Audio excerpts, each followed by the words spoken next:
So இப்போ வந்து நம்ம பட்டர் க்ரீம் எப்படி பண்ணுறது அப்படிங்கிறது தான் பார்க்க போகிறோம். ஸோ எப்படி நம்ம வந்து விப்டு க்ரீமில் கேக் பண்ணுறோமோ அதே மாதிரி பட்டர் க்ரீம்லேயும் பண்ணணும். ஸோ விப்டு க்ரீம் பார்த்திங்கன்னா ரொம்ப ஸ்மூத்து ஷைனியாக இருக்கும். ஸோ பட்டர் க்ரீமும் நம்ம அதுக்கு ஈக்குவலண்ட்டாக கொண்டு வரணும் இல்லைங்களா. ஸோ இப்போ இந்த பட்டர் க்ரீம்னால் நமக்கு என்ன மெயினாக வந்து பட்டரு ப்ளஸ் வந்து ஐசிங் சுகர் இல்லைனா பவுடர் சுகர், இதுதான் நம்மளுடைய மெயின் இன்க்ரீடியன்ட் பட்டர் க்ரீம் பண்ணுறதுக்கு. ஓகே, பட்டர் க்ரீம்லேயே நம்ம நிறைய இருக்குது. அதாவது regular butter cream, American butter cream, அப்புறம் ஸ்விஸ், இட்டாலியன், இந்த மாதிரி நிறைய பட்டர் க்ரீம் இருக்குது. இந்த மோஸ்ட்லி இந்த Swiss butter cream, Italian butter க்ரீம்லாம் எக்கில் வச்சு பண்ணுறது. ஸோ அதெல்லாம் மோஸ்ட்லி வந்து இந்த ரொம்ப மோர் ப்ரொஃபஷ்னல் இந்த கேக் ஆர்டிஸ்ட்லாம் சொல்லுவாங்களே அவங்களாம் தான் வந்து மோஸ்ட்லி அந்த மாதிரி இதுக்கு போவாங்க. So regular butter cream frosting பார்த்திங்கன்னா எல்லாருமே யூஸ் பண்ணுறது இந்த அமெரிக்கன் பட்டர் க்ரீம் ஃப்ரோஸ்டிங் தான் நம்ம நார்மலாக கேக்குக்கு யூஸ் பண்ணுறது. ஸோ இந்த அமெரிக்கன் பட்டர் க்ரீம் எப்படி பண்ணுறது, ரெகுலருக்கும் அமெரிக்கன் பட்டர் க்ரீமுக்கும் என்னென்னா ஒன்றுமே வித்தியாசம் இல்லை. நார்மலாக அமெரிக்கன் பட்டர் க்ரீமும் வந்து இதுவுமே சேம் தான். ஸோ ரெகுலர் பட்டர் க்ரீம்னும் போது அது கூட அதாவது வெறும் பட்டர் ப்ளஸ் ஐசிங் சுகர் போடுவோம். பட் அமெரிக்கன் பட்டர் க்ரீமில் நம்ம வந்து நல்லா ஸ்மூத்தியாக வர்றதுக்கு இது கூட லிக்விட் ஆட் பண்ணுவோம். லிக்விட் எதர் மில்க் ஆட் பண்ணலாம், இல்லைனா வந்து நம்ம விப்பிங் க்ரீம் ஆட் பண்ணலாம். ஸோ அந்த ஸ்மூத் ஃபினிஷிங்காக ஓகேங்களா. ஸோ இதுதான் வந்து அமெரிக்கன் பட்டர் க்ரீம். ஸோ அது பர்ஃபெக்டாக எப்படி பண்ணுறது அப்படின்றது தான் நம்ம மெயின். ஸோ இதுக்கு வந்து நம்ம ஃபஸ்ட்டு பட்டர் வந்து எப்போவுமே 82% ஃபேட் இருக்கிற பட்டர் எடுக்கணும். ஸோ 82% ஃபேட் பட்டர் எதுனா ஒன்றுமே இல்லை, அன்சால்டட் பட்டர் தான் சொல்லுவாங்க. ஸோ சால்டட் பட்டருக்கும் அன்சால்டட் பட்டருக்கும் என்ன டிஃப்ரென்ஸ் அப்படின்னு பார்த்தீங்கன்னா, சால்டட் வந்து சால்ட்டிசம் அதில் அதிகமாக இருக்குது, அது ஒரு பக்கம். பட் ஃபேட் கண்டென்ட் அதில் கம்மி, தட் இஸ் 80% ஃபேட் தான். பட் அன்சால்ட்டடில் 82% ஃபேட் நமக்கு இருக்குது. நீங்கள் எந்த அன்சால்ட்டட் பட்டர் வாங்கினீங்கனாலும் வந்து இந்த அமுல் இந்த மாதிரி இது வாங்கினீங்கன்னா கூட பின்னாடி பார்த்தீங்கன்னா இன்க்ரீடியன்ஸில் இருக்கும் 82 கிராம், அதாவது பெர் 100 கிராமுக்கு 82 கிராம் அதில் ஃபேட் இருக்குன்னு இருக்கும். ஸோ இதுதான் வந்து நமக்கு நல்ல ஒரு ஸ்மூத்தியான இது கொடுக்கும். ஸோ முடிஞ்ச அளவுக்கு பட்டர் க்ரீம் வந்து நீங்கள் அன்சால்ட்டட் யூஸ் பண்ணுங்கள். செகண்ட் வந்து நம்ம இந்த பட்டர் வந்து சாஃப்டாக இருக்கணும், ரொம்ப ஸ்க்வீஸியாக வச்சுக்காதீங்க. ஸ்க்வீஸியான்னா அப்படி சொல்கிறது ஒரு மாதிரி தலை இருக்கும்ல, ரொம்ப அப்படியே மெல்ட் ஆகிடுச்சுன்னா ஒரு கெட்டி தயிர் இருந்தால் எப்படி இருக்கும் அந்த மாதிரி எல்லாம் வந்து அந்த மாதிரிலாம் இருக்கக்கூடாது ஓகேங்களா. சாஃப்ட் அண்ட் பட்டர்னு சொல்லுவாங்க. அதாவது நம்ம ஃப்ரிட்ஜிலேருந்து எடுத்தோன்னா நம்ம ஃபிங்கர்ஸ் வச்சா லைட்டாக நமக்கு நல்லா ப்ரெஸ் ஆகணும், அவ்வளோதான். அந்த அளவுக்கு சாஃப்ட்னஸ் இருந்தாலே போதும், நீங்கள் வந்து நம்ம பட்டர் க்ரீம் பண்ணலாம். இன்கேஸ் வந்து நீங்கள் ரொம்ப நேரம் வச்சுட்டிங்கன்னா கொஞ்சம் நேரம் ஃப்ரிட்ஜில் வச்சு அந்த கன்சிஸ்டன்சி வந்தோடனே திரும்ப எடுத்து நம்ம பீட் பண்ணிக்கலாம் ஓகேங்களா. செகண்ட் வந்து அடுத்தது வந்து மெயினாக ஐசிங் சுகர். நான் வந்து இன்றைக்கி யூஸ் பண்ண போது பவுடர் சுகர். ஸோ ஐசிங் சுகருக்கும் பவுடர் சுகருக்கும் என்னென்னா ஒன்றும் பெரிய டிஃப்ரென்ஸ் கிடையாது. ஸோ நார்மல் கிரானுலேட்டட் சுகரே நல்லா ஃபைன் பவுடராக அரைச்சி தரது தான் ஐசிங் சுகர். நம்ம என்ன தான் மிக்சியில் அரைச்சா கூட அது அந்தளவுக்கு ஃபைன் பவுடராக நமக்கு வராது. அண்ட் செகண்ட் திங் அதில் கார்ன்ஸ்டார்ச் ஆட் ஆகிருக்கும் ஐசிங் சுகரில் ஓகேங்களா. ஸோ அதனால் நான் இன்றைக்கி வந்து பவுடர் சுகர், பிகாஸ் இது ரெகுலர் பட்டர் க்ரீம்ன்றதுனால நான் பவுடர் சுகர் எடுத்திருக்கேன். அதுவும் இல்லாமல் இப்போ என்கிட்ட வந்து ஐசிங் சுகர் இல்லைன்றதுனால நான் பவுடரே சுகர் இது ஃபைனாக வந்து அரைச்சிருக்கேன். ரொம்ப ஃபைனில் நம்ம மிக்சியில் எப்படி அரைக்க முடியுமோ அந்த மாதிரி அரைச்சி ஜெலிச்சு எடுத்திருக்கேன். நீங்கள் ஐசிங் சுகரே பண்ணாலும் நல்லா ஜெலிச்சு எடுங்க. ரெண்டாவது வந்து இதை க்ரீமி கன்சிஸ்டன்சி கொண்டு வருது. க்ரீமி மீன்ஸ் இதை நல்லா பீட் பண்ணணும். இப்போ ஃபஸ்ட்டு வந்து நம்ம இந்த அன்சால்ட்டட் பட்டர் இருக்கு இல்லையா, இந்த பட்டரை வந்து ஃபஸ்ட்டு வந்து நல்லா ஒரு 5 மினிட்ஸ்க்கு நம்ம நல்லா வந்து பீட் பண்ணணும்.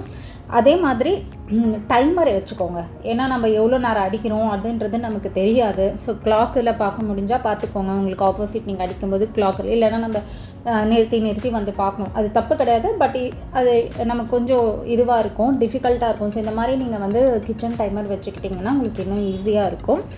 இன்கேஸ் நீங்கள் வந்து ஸ்டாண்ட் மிக்சர் வச்சுருக்கீங்க அப்படின்னா, இப்போது ஸ்டாண்ட் மிக்சர் இருக்கிறவங்க வந்து மீடியம் ஸ்பீடில் அடித்தா நம்ம வந்து ஹை ஸ்பீடில் அடிக்கணும், அதாவது ஹேண்ட் பீட்டர் வச்சுருக்காங்க ஓகேங்களா. இப்போ எங்கிட்ட ஸ்டாண்ட் மிக்சர் இருக்குது, ஆனால் நான் இன்றைக்கி ஸ்டாண்ட் மிக்சர் யூஸ் பண்ணல, normal electric Peter hand Peter தான் யூஸ் பண்ணுறேன்.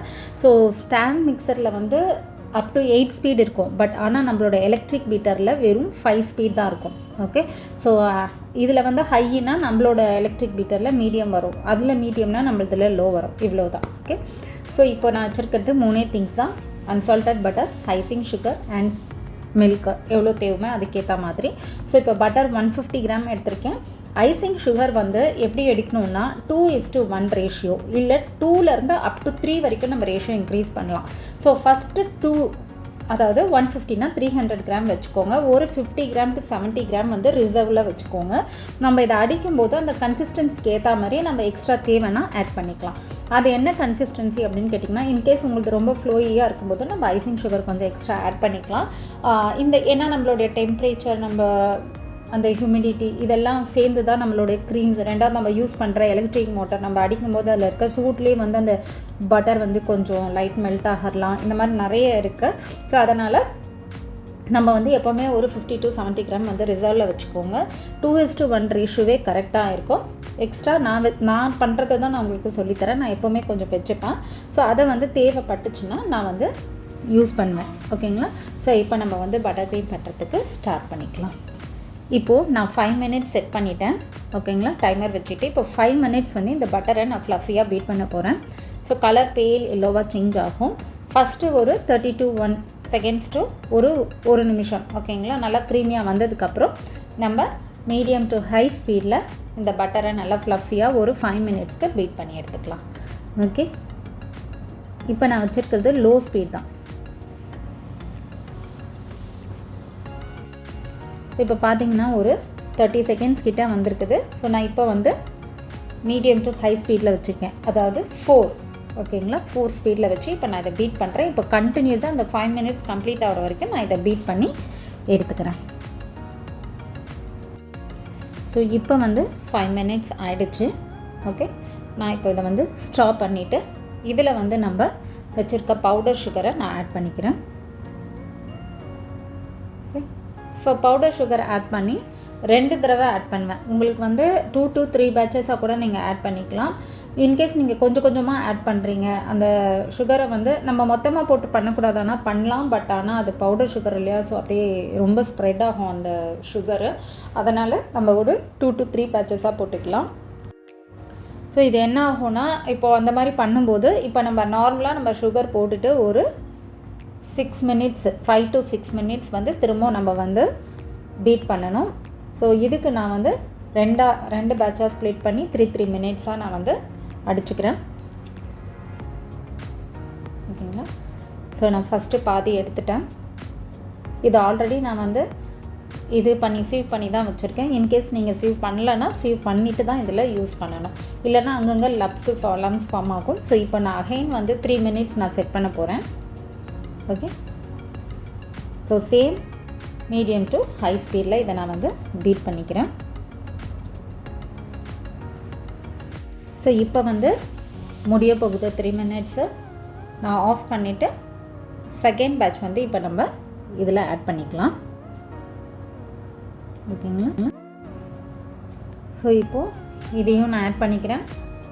ஆட் பண்ணிவிட்டு சேம் மீடியம் டு ஹை ஸ்பீட்லேயே இதை வந்து நான் ஒரு 4 மினிட்ஸ் செட் பண்ண போகிறேன். பிகாஸ் இது ஃபைனலாக நம்ம பீட் பண்ணுறது இல்லையா? ஸோ கன்சிஸ்டன்சி செக் பண்ணணும், இதெல்லாம் இருக்குது.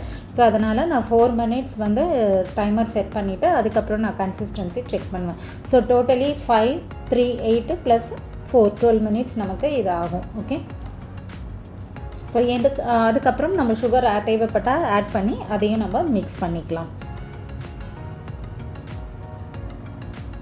இப்போ நான் வந்து ஃபஸ்ட்டு டைமர் செட் பண்ணிக்கிறேன். ஓகேங்களா? ஸோ இப்போ 4 மினிட்ஸ் கம்ப்ளீட் ஆகிடுச்சு.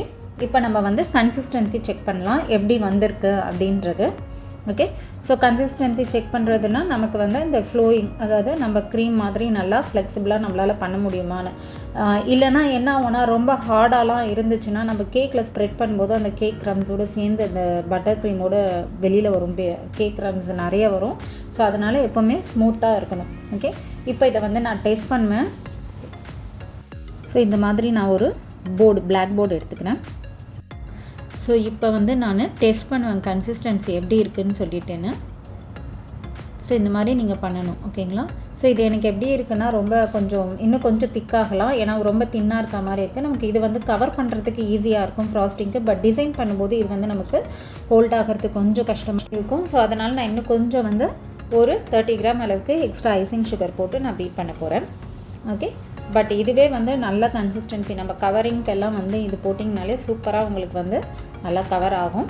பட் நம்ம வந்து நாசில்ஸ் போட்டு நம்ம டிசைன்ஸ் பண்ணும்போது அந்த டிசைன் ஹோல்ட் ஆகணும் இல்லையா, ரொம்ப வந்து தின்னாக இருந்ததுன்னா டிசைன் ஹோல்ட் ஆகாது. ஸோ அதனால தான். இப்போ இது கூட வந்து நான் 3 டேபிள் ஸ்பூன் அளவு பவுடர் சுகர் ஆட் பண்ணிக்கிறேன். ஸோ இப்போது நான் இது கூட வந்து 3 tablespoon powder sugar add பண்ணிவிட்டேன். ஸோ சீட் பண்ணிக்கிறேன்.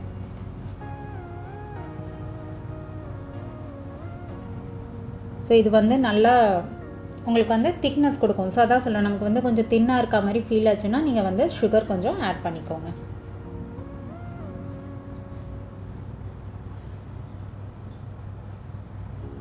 இதுக்கு வந்து பவுடர் சுகர் பெஸ்ட்டாக இல்லை ஐசிங் சுகர் பெஸ்ட்டான்னு கேட்டால் நான் சொன்ன மாதிரி ரெண்டுத்தோட கம்பேர் பண்ணும்போது நமக்கு ஐசிங் சுகர் இன்னும் பெஸ்ட்டு தான். பிகாஸ் அதில் கார்ன்ஸ்டார்ச் இருக்கிறதுனால இன்னும் கொஞ்சம் நமக்கு வந்து அந்த ஹோல்டிங் இது வந்து கொஞ்சம் திக்னஸ் வந்து நல்லா கிடைக்கும் நமக்கு. ஓகே, அதுக்காக பவுடர் சுகர் யூஸ் பண்ணக்கூடாதுன்னு நான் இப்போ பவுடர் சுகர் தான் யூஸ் பண்ணுறேன். நான் நிறைய பட்டர் க்ரீம் ஃப்ரோஸ்டிங் பவுடர் சுகரில் பண்ணியிருக்கேன். நம்ம கன்சிஸ்டன்சி நீங்கள் பிகினராக இருக்கும்போது நீங்கள் ஐசிங் சுகர் போனீங்கன்னா பெட்டராக இருக்கும். ஸோ இப்போ நம்ம அகைன் டெஸ்ட் பண்ணிக்கலாம். ஸோ இப்போ அகைன் அதே பிளாக் போர்டு பண்ணுறேன். ஸோ இப்போ பாருங்கள், நமக்கு அந்த நான் வைக்கும்போதே அது நல்லா இதுவாகுது. ஸோ அதனால் இது எனக்கு கரெக்ட் கன்சிஸ்டன்சியாக இருக்குது. ஓகேங்களா? ஸோ இந்த மாதிரி தான் நீங்கள் வந்து டேஸ்ட் பண்ணணும். இந்த ஸ்பேச்சுலா வச்சு நம்ம போர்டில் பண்ணும்போது உங்களுக்கு அந்த ஸ்மூத் ஃபினிஷிங் வரணும். அதே சமயம் நம்ம இப்போ விப்பிங் க்ரீம் வந்து ஸ்டிஃப் பீக்கு சாஃப்ட் பீக் சொல்கிறோம். ஸோ சாஃப்ட் பீக்கில் நம்மளால் விப்பிங் க்ரீமில் டிசைன் போட முடியாது இல்லையா? ஸோ அதே மாதிரி தான். ஸோ நம்மளோட கன்சிஸ்டன்சி விப்பிங் க்ரீம் அளவுக்கு கரெக்டாக இருக்கணும். அவ்வளோதான், ஜஸ்ட். ஸோ இப்போ நம்ம வந்து பைப்பிங் பண்ணலாம். அதாவது டிசைன்ஸ்க்காக நான் ஒரு ஸ்டார் நாசல் எடுத்திருக்கேன். இதில் வந்து நான் அந்த பைப்பிங் பேக்கில் பட்டர் க்ரீமை வந்து நான் போட்டுக்கிறேன்.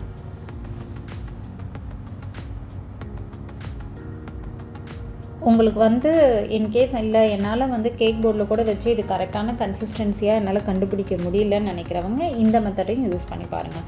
இந்த மெத்தட் நீங்கள் போட்டுட்டு கொஞ்சமாக எடுத்துக்கோங்க. பிகாஸ் எனக்கு இப்போ கன்சிஸ்டன்சி தெரியுது, நான் நிறைய எடுத்துக்கிறேன். உங்களுக்கு டவுட்டாக இருந்தால் கொஞ்சமாக எடுத்து டிசைன் பண்ணி பாருங்கள். அது ஹோல்ட் ஆச்சுன்னா கரெக்ட் கன்சிஸ்டன்சி. ஓகேங்களா? ஸோ இப்போ இதை நம்ம வந்து டிசைன் பண்ணி பார்ப்போம். ஸோ இப்போ நான் இதை ஜஸ்ட்டு இப்படி வச்சு நீங்கள் பாருங்கள், பண்ணும்போதே உங்களுக்கு தெரியுது நல்லா வந்து நம்மளுடைய டிசைன் ஹோல்ட் ஆகுது பாருங்கள், அந்த வேவ்ஸ். ஓகேங்களா? ஸோ இதுதான் வந்து கரெக்டாக நமக்கு அந்த டிசைன்ஸ் வந்து பர்ஃபெக்டாக ஹோல்ட் ஆகணும். இதுதான் கரெக்டான கன்சிஸ்டன்சி. ஸோ இதுதான் வந்து பட்டர் க்ரீம் ஃப்ராஸ்டிங். ஸோ நீங்கள் ட்ரை பண்ணுங்கள், கண்டிப்பாக வரும். நீங்கள் பண்ணும்போதே உங்களுக்கு தெரியும். எடுத்த உடனே ஃபஸ்ட் டைமே எல்லாம் கரெக்டாக வரணும்னு அவசியம் இல்லை. அதுக்காக கரெக்டாக வராதுன்னு கிடையாது. நான் சொன்ன இதுவாக ஃபாலோ பண்ணுங்கள், உங்களுக்கு வரும். ஸோ நான் சொன்ன மாதிரி லூஸ் கன்சிஸ்டன்சி இருந்தால் சுகர் வந்து நீங்கள் ஆட் பண்ணுங்கள். இன்கேஸ் திக் கன்சிஸ்டன்சி ரொம்ப திக்காக பண்ணிட்டேன், அப்படியே எனக்கு டிசைன் போடும்போது அப்படியே கட்டாய் வருது டிசைன்ஸ் அப்படின்னு நினைக்கிறவங்க மில்க்கோ இல்லை வந்து விப்பிங் க்ரீமோ ஆட் பண்ணுங்கள். நான் இப்போ இதில் மில்க் ஆட் பண்ணல. ரீசன் எதுக்கு அப்படின்னா, இப்போ நான் இந்த வந்து ஃப்ரிட்ஜுக்கு தான் போகுது இந்த பட்டர் க்ரீமு. ஸோ நான் வேணும்னும் போது அந்த மில்க் வேணும்னா நான் அட்ஜஸ்ட் பண்ணிப்பேன் பண்ணும்போது. ஸோ இப்போ பாருங்கள் நம்ம எவ்வளோ பர்ஃபெக்டான பட்டர் க்ரீம் இருக்குதுன்னு சொல்லிட்டுன்னு. ஸோ நீங்களும் ட்ரை பண்ணி பார்த்துட்டு எப்படி வந்திருக்கு அப்படின்றத எனக்கு கமெண்ட் செக்ஷனில் கமெண்ட் பண்ணுங்கள். தேவைப்பட்டால் மில்க்கையோ விப்பிங் க்ரீமையோ வச்சு உங்கள் கன்சிஸ்டன்சியை நீங்கள் ஸ்மூத் பண்ணிக்கலாம்.